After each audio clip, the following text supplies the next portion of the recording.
Stress, the bane of life. Stress, the stimulant to perform, to succeed. The trick is to cope. Those who do, win.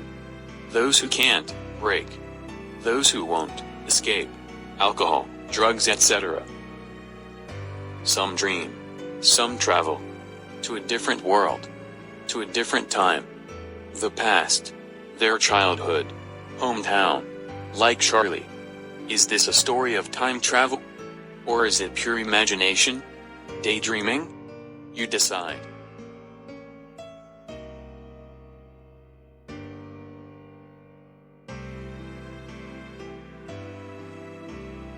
One night the narrator, Charlie, left his office in New York, later than usual. He decided to take a subway from Grand Central Station, as it was faster than the bus.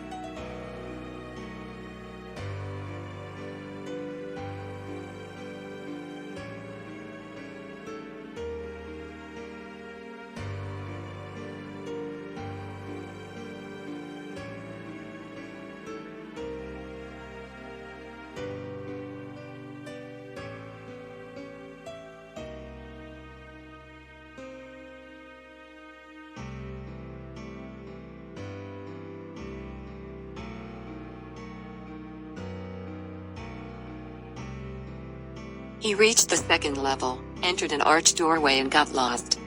New doorways, stairs and corridors keep coming up in the Grand Central. He entered long tunnels in the station and ended up in hotel lobbies and buildings. The corridor he was in kept angling oddly downward. He was alone in the corridor. He finally reached the third level of Grand Central. The room he entered was smaller with fewer ticket windows and train gates. The ticket booth was of wood and old. The man inside was dressed in an old-fashioned manner. The place was lit by gas lights like in the 1800s. There were old-fashioned brass spittoons on the floor. Everyone around was dressed in the fashion of the 1890s. Men wore beards, sideburns and fancy mustaches. He saw a very small courier and Ives locomotive with a funnel-shaped stack.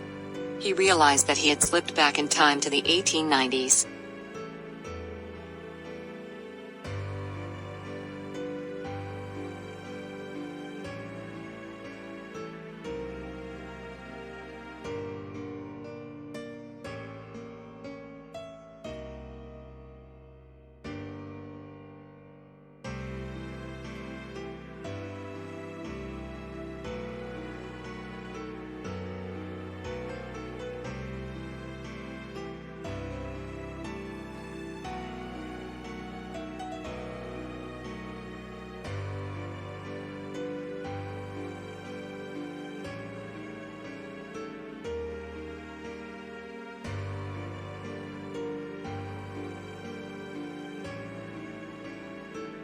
To make sure, he inspected a stack of newspapers a boy was selling. It was The World, which was no longer in print, and the date was June 11, 1894. Now, Charlie wanted to go to Galesburg along with his wife, Louisa.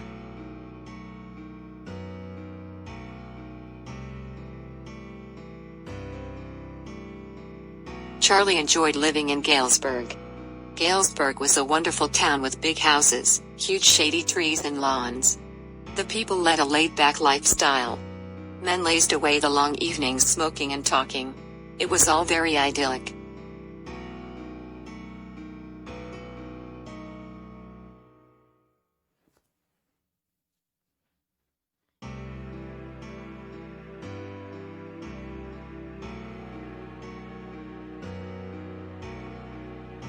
The ticket clerk told Charlie the one-way fare to Galesburg. He refused to accept Charlie's money because it was current currency. He threatened to shoot Charlie. Charlie was afraid of being arrested and fled.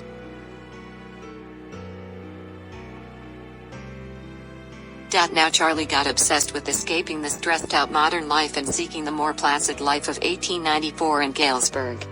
He converted all his savings into old-style currency at a premium. He knew that things were much, much cheaper in the 1890s. Charlie was all set to begin his time travel into the past. But anticlimactically, he was unable to find the corridor in the Grand Central, the corridor which was his entry point to the past. When Louisa came to know of his search, she stopped it. Charlie's psychiatrist friend Sam disappeared. Sam had always said that Charlie's stamp collecting hobby and claim about the third level indicated his longing for the past, as it was a more stress-free and soothing era.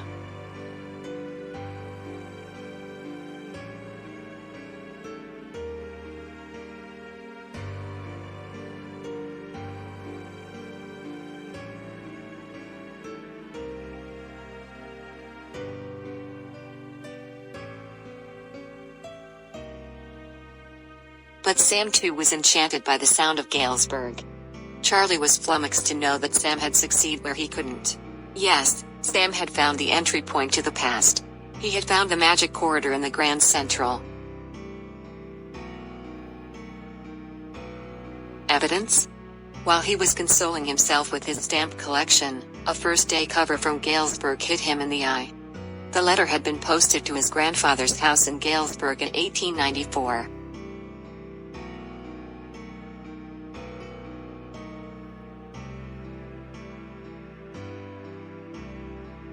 A first-day cover is an empty envelope with a stamp which has been newly issued by the government. Stamp collectors send such a cover to themselves. The postmark shows that the stamp was used on the day it was issued. Charlie found a letter addressed to him which was written by Sam in 1894. Sam was enjoying himself in Galesburg. He had found the third level 2 weeks back. Life he discovered was laid back and stress-free. People had loads of time for music and melody. Sam made a few warm friends. Sam urged Charlie to keep searching for the third level and join him in Galesburg by leaving his current stressed-out times.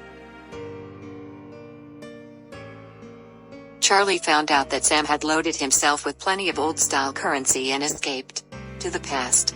Charlie enviously surmised that Sam had set up a hayseed sales unit in the past in Galesburg. Now Charlie and Louisa want to follow Sam in his footsteps. He and Louisa are searching for the third level with burning hearts full of desire. What's your verdict? If Charlie was just dreaming and the entire incident was his imagination, then how did Charlie get a first-day cover postmarked July 18, 1894? Where had Sam disappeared to?